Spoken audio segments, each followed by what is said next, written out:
What is going on, ladies and gentlemen? Knights here. Patch number 13 has finally arrived, and with the patch has come along Feitoria, which is the most ambitious map that we have gotten so far.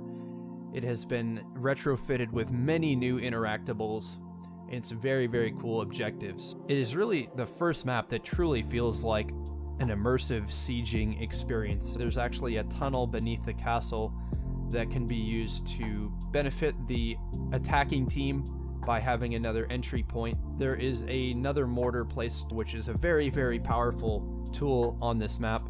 There are stones that you can drop on people's heads, as you saw in that early clip. There's also a basket of stones that you can tip off the edge of the castle. The ladders can now be pushed over. There have been some trees added to some other existing maps, along with some cauldrons that I have not seen on Feitoria yet, but they have added those cauldrons that pour molten all over the place to several other maps, including Grad, Crossroads, and perhaps some more.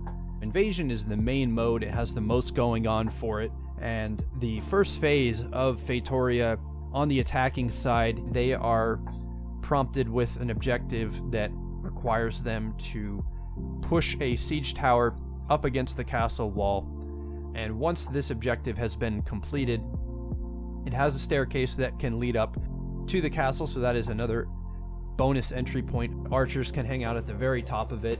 So once red team has accomplished the first objective, the top 3 members from the blue team will be appointed as leader roles, which are kind of like the commander and warden, but there are actually 2 guys that get appointed to rapiers, and the rapiers are extra high damage rapiers. I believe everything else about them is the same, but the trade-off is that the players that get to play as these rapier users do not have nearly that of the armor of the commander or even the warden. It's significantly less.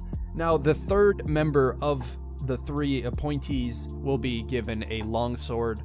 Once those 3 members are taken down, the top placer on blue team will be transferred to a different role, which is a commander of a sort, but he's an absolute tank Goliath. He comes with an executioner's sword that does an extreme amount of damage. He has, I believe, somewhere in the ballpark of twice the health of the commander, so he's almost indestructible, and he's extremely slow. He can't catch anybody and anyone can catch him, but again, the trade-off is this nutty amount of health.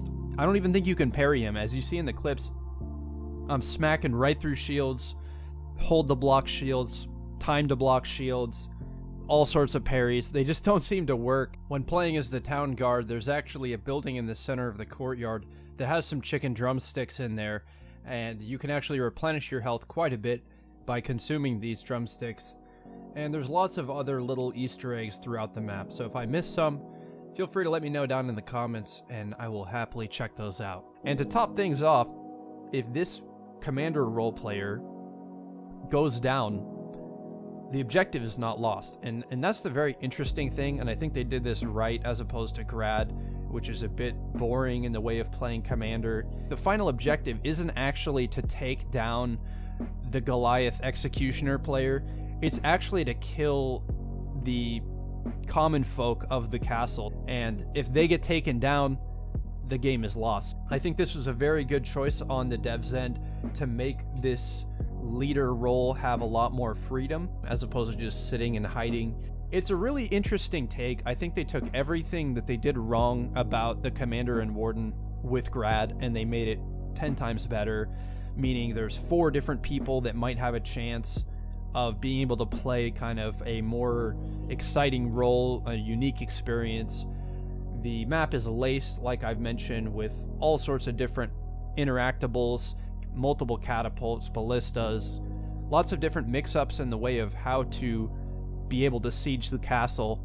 So getting into some combat changes, this was not very much in the way of combat, but I would imagine they're going to be rolling out another patch in the next month or 2. So again, with the devs, it's hard to know for sure, but I would assume they're going to be kind of bouncing around between map content and combat content changes as well. But this one came with some mild changes. The crouch speed has been slowed down. You can actually swing faster now with the Brawler perk. Cat perk has been buffed, so it has reduced the fall damage by 90%. They have nerfed Executioner Sword Stab stamina drain reduced by 1, and execution returns cap has been reduced and made more strict. Climbing speed has been increased by 15% on ladders. Missed combos now still lunge. They got reverted to what they were before. So now if you miss a combo, you can keep comboing and you'll lunge forward. I'm not entirely sure why they reverted that. I was pretty neutral about it. I think either way it's fine, so it doesn't really make a big difference to me. And other than that, you guys, there's not a whole lot of other changes other than the cosmetics. We got a new helmet with 5 different variations I'll put up on the screen now for you guys to check out. The level 2 one comes with a band version along with a no band wrap version, and same with the level 3 helmets. And then the level 3 also has a no band with a full cover on the back of the helmet as well. It's not a big change. So there's 5 different variations of this helmet. So yeah, whatever strikes your fancy, go for it. And on top of this all, they made a lot of changes to the existing maps. In fact, they added cauldrons on multiple maps, more trees on maps, more entry points, more defense points, lots more ways of being able to breach the castle walls, and a lot more ways of defending the castle walls. So this is cool. This is going to add another layer of strategy.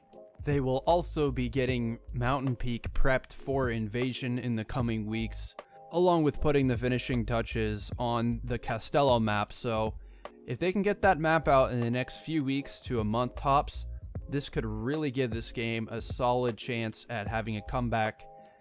It also appears that they're going to be giving Horde some much needed love, and I personally believe they should be doing some reworking to the Battle Royale mode, perhaps even just temporarily taking it down to work on it and kind of concentrating the player base in other facets for the time being so that they can re-release the Battle Royale mode with some improvements.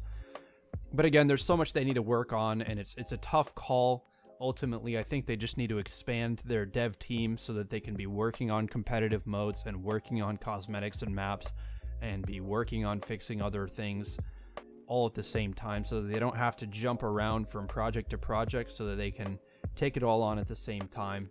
But again, it takes time to get talented devs together and get them all on the same page. So I hope you guys are enjoying this patch as much as I am. I've been having a lot of fun with it. If you're not already subscribed to the channel and you're enjoying the content, don't forget to do that. And as always, you guys, thank you so much for supporting me. It means a lot. And I will be coming out with videos shortly for you guys, so stay tuned for those. And I'll catch you very soon.